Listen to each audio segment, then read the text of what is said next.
morning, church. And to you who are online, good morning as well.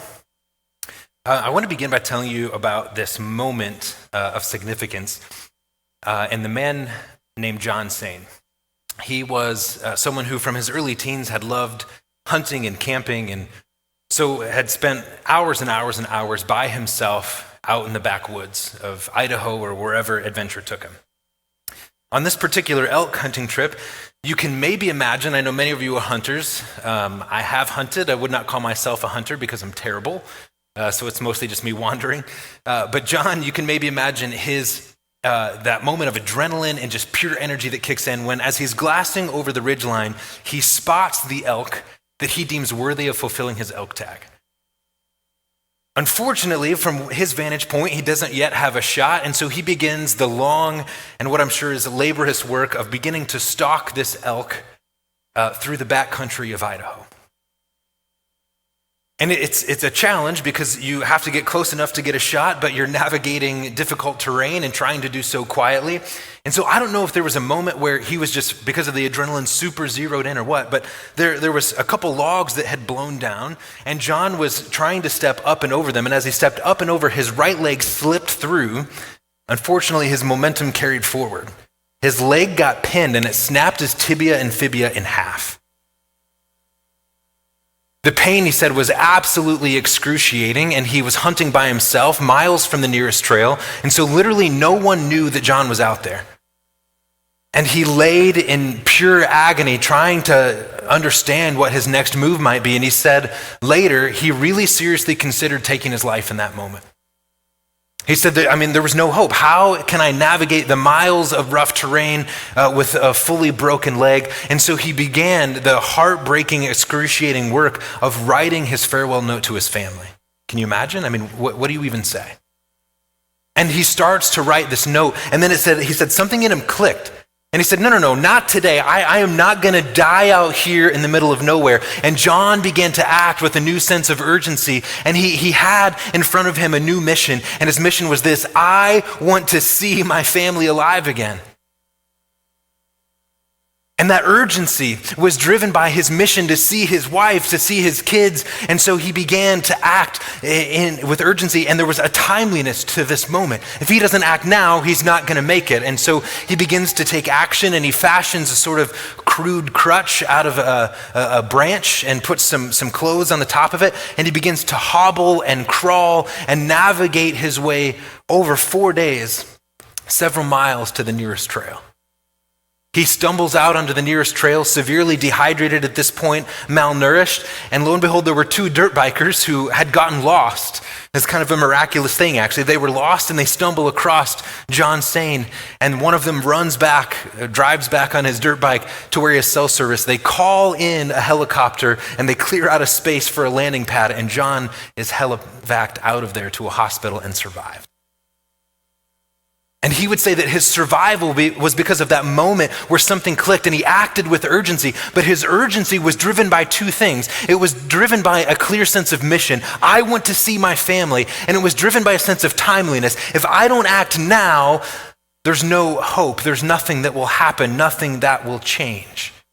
And I tell you that story because I think what it does for us is it frames in a little bit of maybe Paul's mindset as he's writing to the church at Rome in Romans chapter 13. We're going to dive into this today where Paul talks about the hour has come for the church in Rome to wake up from their slumber. And what Paul is encouraging the Christians to do is to act with urgency, driven by a sense of mission and driven by the significance of the time that we're in. So as we've been walking through this series called Practical Christianity, our key series idea is this: that you and I are called to tangibly live out our radical identity as Jesus followers in a transformative way. Right? What we believe is that when you follow Jesus Christ, that he transforms us, that he changes us to be a people who more and more reflect his character. And we are called to live out our identity as Christians, as those who are like Christ. And we are to do so in a transformative way that makes a change and an impact and has a gospel presence in all of the spheres of influence that God has blessed you with. So the big idea that I want to push into today is this: is that you and I are called to step into gospel living, aligning our life with the words, ways, and wisdom of God with urgency.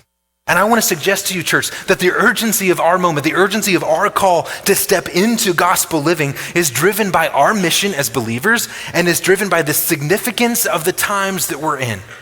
And so I want to unpack several of these things for us this morning. But first, I want to address this tension. And the tension is this, right? We talk about living with urgency. We talk about our gospel mission to live out a Jesus transformative presence driven by the times that we're in. And yet here's this tension, and maybe you're wrestling with a similar question as I am, is what difference can I possibly make? Do you feel that tension? Whether you look at the cultural things that are happening, whether you look at your own sphere of influence, sometimes I have this thought of what difference can I possibly make? How can I possibly bring any sort of transformative presence to this place? Do you ever feel that tension? As we talk about the grand call of believers to offer your life to Jesus, to step into that way of living and to have a transformative impact?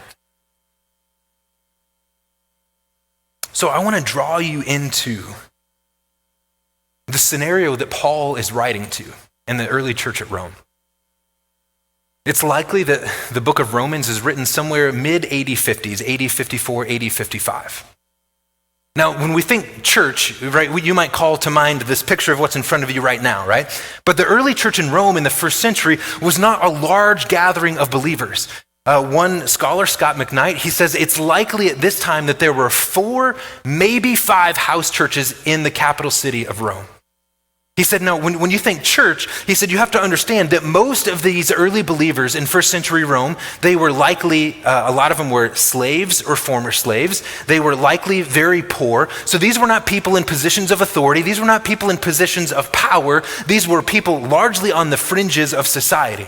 He says what this means that they hosted the churches in their homes. They had small living spaces. He said, imagine 4 or 5 gatherings of somewhere around 30 Christians. 30 believers.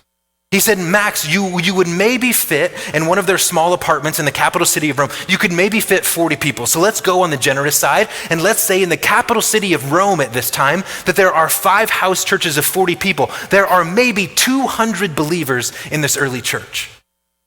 And you can imagine that as Paul writes them, that we'll talk about in a second, the hour has come to wake up from your slumber and to step into this mission. You can imagine that as Paul writes this to them, they're going, Paul, look at us. And in a city of hundreds of thousands of people, there's maybe 200 of us, and we don't even have power. We don't even have influence. We don't even have authority. And you can imagine that they're struggling with this question of how do we even begin to make a difference? And the early believers, they're living in this time and season of history just like we are when 3 things have happened. We believe, right, that Jesus came to this earth, that he was born in a manger as a baby, that he lived and ministered, that he died on the cross, and that he ultimately rose again 3 days later. Now imagine the early believers in Rome, this ragtag group of 30 or 40 people gathered in a house. This is what they are willing to bet their life on. They are living at a time when to be a Christian, you were socially marginalized. In fact, in about a decade or so, the Emperor Nero would literally light Christian bodies on fire as lamps in his garden. Right? This is the kind of potential danger they were in. And they said, we believe in the life, death, and resurrection of Jesus so much that we will pour our life into it. Now, the hope of the early Christians, just like us, is that we believe that Jesus is going to come again as a king. And when Jesus returns the second time, we're told in Philippians that every knee will bow and every tongue will confess. And so our hope as believers is that the Jesus who came as a baby, who died on the cross and rose again 3 days later, that he will return triumphant as a king. Now, the problem and the tension is that we live in the here and now. The early believers, they had to live under the power structures of Rome. So I wanted to visually represent this, right? We have the hope of Jesus already here. We have the tension of the cultural times and the power structures that we're living in submission to. And we have the hope of Jesus coming as king. And this is the cultural environment that those early believers are living in. And Paul writes to them and says, do these things with a sense of urgency. Step into your mission as believers. And yet, if you're like me, we have this tension. How do I make a difference? Now, let me back up a little bit and wrestle with a couple of the things that we've talked about over the last 3 weeks. Alan, if you'll switch to that feed, please. we've been talking about Romans chapter 13, and the first half of this passage is all about submission to authority. You'll remember Pastor Steve spent 2 weeks kind of fleshing out this idea of submission to authority. And one of the things that Paul says in this passage is he says, don't rebel against authority, because he says if you rebel, you are rebelling against what God has instituted, because God has instituted all authority. Did you guys wrestle with that? I'll be honest, I've been reading and rereading this text for months now, preparing for this. Every time I get to that, I have to like slide the Bible away and go, oh, really? Every authority? And then there's this tension that we're drawn into, that God is somehow, even when there's authority in place that we don't agree with, that somehow God is unfolding a plan and God is unfolding a purpose. And so Paul says, well, don't give in to rebellion. And for the early believers, it's likely that Paul even has in mind a temptation for the early believers to take part in a violent rebellion. We know at this time that the Roman Senate had instituted a really oppressive taxation structure that was crushing the poor and the marginalized, who were likely many of the early church, and that there was talk of potential uprising. And Paul says, don't rebel against authority, don't give in to this temptation to sort of violently attempt to overthrow the power structures that be. Now, as Pastor Steve talked about this, man, I've had numerous conversations with many of you as we've wrestled through this text. And one of the questions I've got was, well, if we're not doing that, does it mean that we're just passive? Does it mean that we just sit back and go, well, we'll let whatever happens, happens? Is this just a position of like, let things roll? And I don't think that's what Paul is saying. No, what Paul calls us to is a place of submission. And church, do you recognize that submission is not passive, that submission is actually an active place? Now listen to what Paul says in Romans 13. He says, you are to submit to the authorities that are put in a charge over you, because God has instituted them.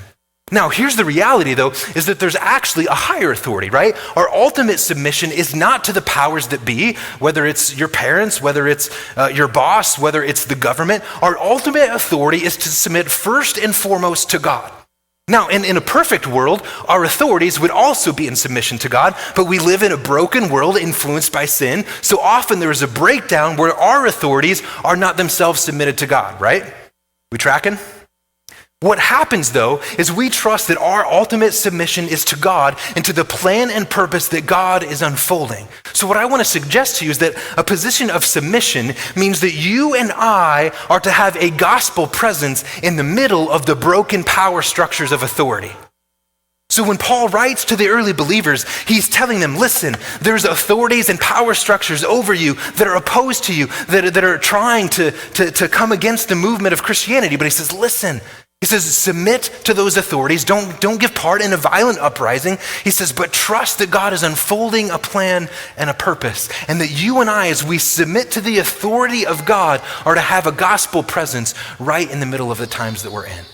So let me jump into this text with you. Romans chapter 13, verses 11 and 12. Listen to what Paul says. He says, and do this, understanding the present time. The hour has already come for you to wake up from your slumber, because our salvation is nearer now than when we first believed. The night is nearly over and the day is almost here. So a couple things. Let me kind of break this down for us. Notice Paul says, and do this. And he's calling the people to a place of mission, right? We'll flesh out what this mission is in a second. He says, and do this, understanding the present time. The hour has already come for you to what? For you to wake up from your slumber. And there's this moment where Paul says you have a mission. We'll flesh out what that mission is here in a second. But he says the moment has come for you to wake up from your slumber, for you as a community to rise up from this place of passiveness and to step into a place of action. Now, when Paul talks about waking up from slumber, listen, he is not telling the church at Rome that they're a bad or unfaithful church. In fact, we have every sense as we read the book of Romans that the church at Rome is a very faithful church. In Romans chapter 15, Paul says this in verse 14. He says, I myself am convinced, brothers and sisters, that you yourselves are full of goodness, filled with knowledge, and competent to instruct one another. So this is not a church that is not faithful. He says, no. Rather, when Paul says, wake up from your slumber, what he means is this is the moment to step into the times that you're in with a sense of urgency. So I think in the context that Paul's in, spiritual slumber is this. Spiritual slumber is to be so preoccupied with the everyday rhythms and routines of life that we forget the spiritual reality of our existence. Spiritual slumber is this: it's to be so caught up in the everyday rhythms and routines of life that we forget the spiritual reality to our existence. In other words, what Paul is saying is, don't get so caught up in the flow and the current of culture that you forget that the God who came as baby, who died on the cross and rose again, that he's unfolding a plan of redemption. Paul says, wake up, step actively into this moment, and recognize that the time for you to act with urgency as a community of believers is right now. So why might we be spiritually sleepy? I think there's a couple reasons. Number one, we might be spiritually sleepy because we're overwhelmed by our circumstances. For some of us, this is practical. For some of us, we're just trying to make it through a day, just trying to survive. For others of us, we look at what's happening culturally and we go, I don't even know what difference I can make, so I'm just going to try to get through this time. And we just sort of try to bide our time, but we don't live with a sense of spiritual intentionality, saying as you step into work, saying as you step into your neighborhood, saying as you step in your home, what might God be unfolding redemptively in my home, in my neighborhood, in my workplace? And so we allow ourselves to be spiritually complacent. Sometimes I think it's simply that we don't prioritize the call and the commission of the gospel. Right, that when Jesus spoke to the disciples at the end of the Gospel of Matthew, he said, go and make disciples of all nations. And we forget that we are to live all of life on mission to be about the work of the movement of the gospel of Jesus Christ. And we allow ourselves again to be lulled into a place of complacency, and we think our ultimate goal, our ultimate means is to make a lot of money and to retire early and to live comfortably. But as believers, our life is to have a bigger mission, a bigger sense of purpose. Finally, I think one of the reasons that we might be spiritually sleepy is that we think the way that Paul calls us to live is just simply not effective. Right? As we unfold what Paul's going to talk about in just a second, we look at the way that Paul's called us to live, and we're going to say, is this really practical? So let's dive into this. The sense of urgency for Paul as he writes to the early believers, and Alan, if you'll switch back to this feed, his urgency is driven by two things. One, it's driven by the mission that Paul is calling the believers to, and it's driven by the significance of the time that they're in. So let's look at this. At the beginning of verse 11, Paul says, and do this, right? And there's a question, what is he referring to? When Paul says do this, he's actually referring back to everything that he had written in Romans 12, 1 up to this point. Right? And here's the challenge of preaching in a series. When you preach in a series, we break it up into nice little chunks. What that allows us to do is walk through it in detail. What we miss sometimes is the flow of Paul's thought. So when Paul says, do this, understanding the significance of the moment, let me remind you of what Paul has told us, right? I've got the summary for you in the note guide. When Paul says do this, he's referring back, starting in 12 verse 1, where he says, offer all y'all's bodies as a living sacrifice, holy and pleasing to God. This is your spiritual act of worship. Paul says, don't be conformed any longer to the culture of this world, but be transformed by the renewing of your mind. Paul is calling the believers to go all in on this Jesus thing, to submit and surrender their lives fully to the cause of the gospel of Jesus Christ. Hopefully you remember then 4 weeks ago when Pastor Steve talked about spiritual gifts and we took the gifts assessment. Do you remember that? And we talked all about how we are to use our spiritual gifts to serve one another as a community of believers. And then we talked about living out love, living out the gospel as blessing givers and peacemakers. We talked about Romans chapter 12, where Paul says, bless those who persecute you, and as far as it depends on you, be at peace with all people. And then last 2 weeks, we've been talking about submission to authority, and last week, Pastor Steve talked about love one another with an agape love that seeks the best interest of the person that you're serving.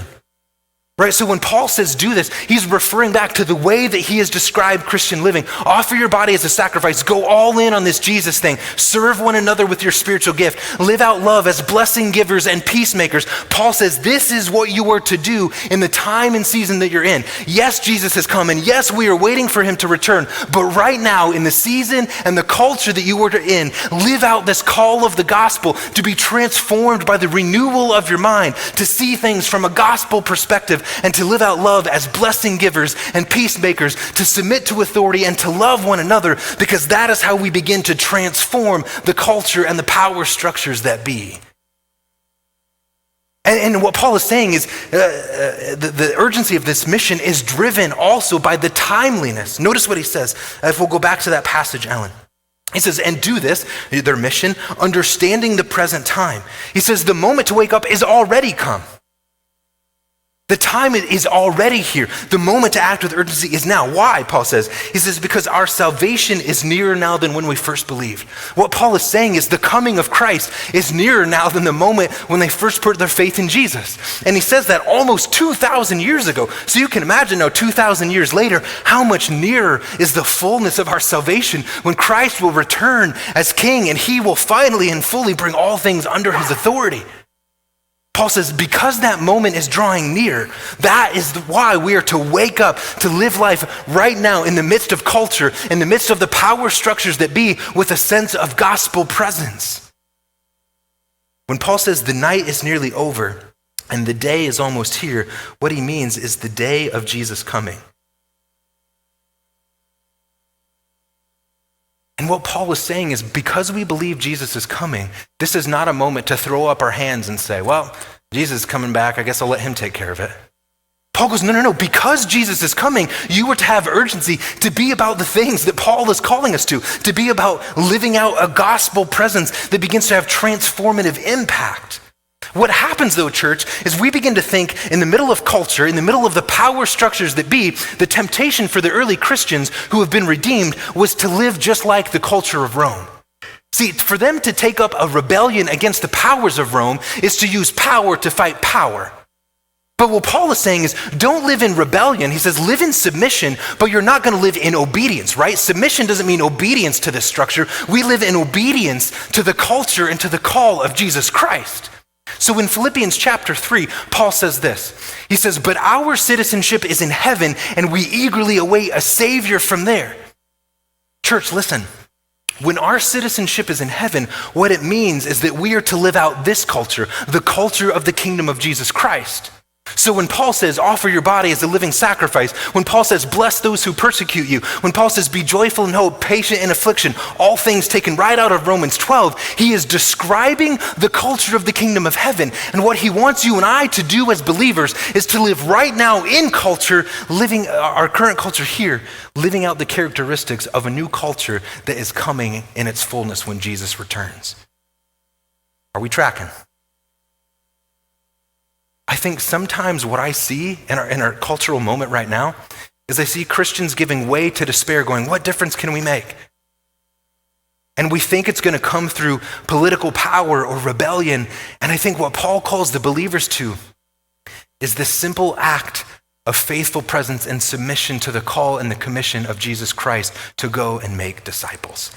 And church, by the way, this is why I said earlier, some of us are prone to be spiritually sleepy because we don't think what Paul is calling us to will be effective. Quite frankly, church, I think for many of us, we don't believe the gospel of Jesus Christ actually has the transformative power that we say that we believe it does. Right? We believe Jesus can transform, and then we look at culture, we go, well, culture's going to hell in a handbasket. Nothing can happen there. We're just going to wait for Jesus to return. And Paul goes, no. He says, right now, as you wait for the return of the kingdom, wake up from your slumber, live out a gospel presence, bless those who persecute you, be joyful in hope, patient in affliction, faithful in prayer. Church, this is the moment. And listen, I hear so many people lamenting the times we're in. Listen, church, don't lament the times we're in. Recognize that God raised you up, called you to faith precisely in this season, in this moment of history, because you have a role to play in the transformative work of the kingdom of God. Rather than lamenting, we can lament that it's not as we want it to be, but recognize this is the moment where Paul says, y'all wake up from your slumber. Recognize the spiritual reality that the gospel is breaking in, that there is light of hope at the edges of the world, and Jesus is doing and unfolding something. And he calls us to partner with him. Now, here's the question. How? Right? How does this unfold? And I want to suggest to you what Paul calls the believers to is this: simple, consistent faithfulness to day in, day out, step into living out our radical identity as Jesus followers. Right? Paul doesn't have some grand strategy for a takeover. No. He says, live into the reality of each day, recognizing that God is unfolding a spiritual plan of redemption, that there is a purpose that God is bringing to fruition. And even when God institutes authority that you don't agree with, that there's something redemptive that God is doing. And we have to trust that if God is sovereign, that he is bringing all things to his plan and purpose for his son to return again victorious as a king. I'm struck, by the way, at how Jesus talks about the culture of the kingdom of God in the Gospel of Matthew. In Matthew chapter 13, it says this, Matthew 13:31. It says, Jesus told them another parable. The kingdom of heaven is like a mustard seed, which a man took and planted in a small field. Though it's the smallest of all seeds, yet when it grows, it is the largest of garden plants, and it becomes a tree, so that the birds come and perch in its branches. He told them still another parable. The kingdom of heaven is like yeast that a woman took and mixed into about 60 pounds of flour until it worked all through the dough. And Jesus says this movement, the kingdom of God that is already here, but not yet in its fullness. We're waiting for the return of Jesus when his kingdom will be fulfilled and complete. Paul says the movement of that kingdom, or Jesus says the movement of that kingdom is like a mustard seed. And here, like, where part of me, maybe you're here too, part of me is like, Jesus, you've got the worst metaphors for the kingdom. Like the kingdom of heaven is like a rushing waterfall coming with power. The kingdom of God is like a mighty movement. And yet Jesus says that the kingdom is like a mustard seed. I mean, have you ever looked at it? I mean, a mustard seed is like teeny tiny. And yet what Jesus says, he says, when you plant the mustard seed, he says it grows into the most significant plant in the garden, and it actually provides refuge for the birds that come and perch in his branches. And then Jesus continues, and part of me is like, oh, this next metaphor has to be way better. And Jesus says, the kingdom of heaven is like yeast. And I'm like, yeast? I mean, have you ever opened a packet of yeast? I mean, it's like tiny little granules of this stuff that makes bread. And Jesus says the mighty movement of the kingdom is like yeast.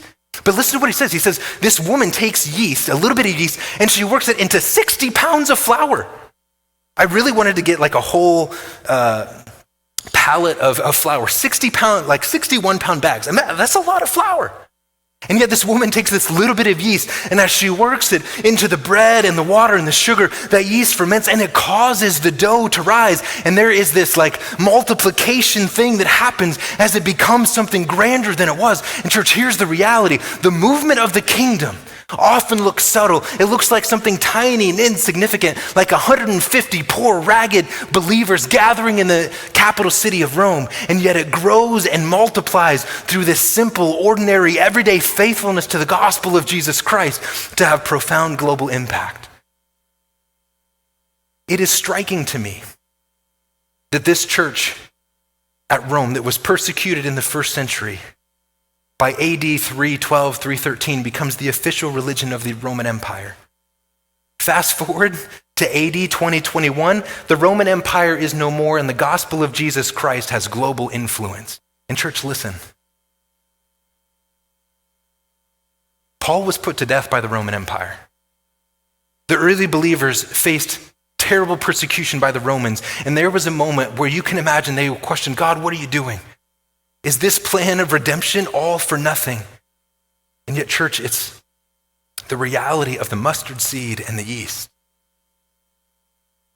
That it's the simple, ordinary, living out gospel presence day in and day out. It is the impact that you have on your children. It is the impact that you have on your friends. It is the impact that you have on your boss. And maybe you have a boss or someone in authority who just mistreats you. And you hear Paul's word in Romans 12, bless those who persecute you. Maybe it's a government decision that you disagree with. And you hear Paul saying, be joyful in hope, patient in affliction. And somehow in the middle of that, as we live out the faithful call to the gospel of Jesus Christ, the reality of the mustard seed and the yeast takes hold, and the gospel urgency to live out our life as those who are all in with Jesus, as blessing givers and peacemakers. Somehow that is the means through which God brings his kingdom to fruition.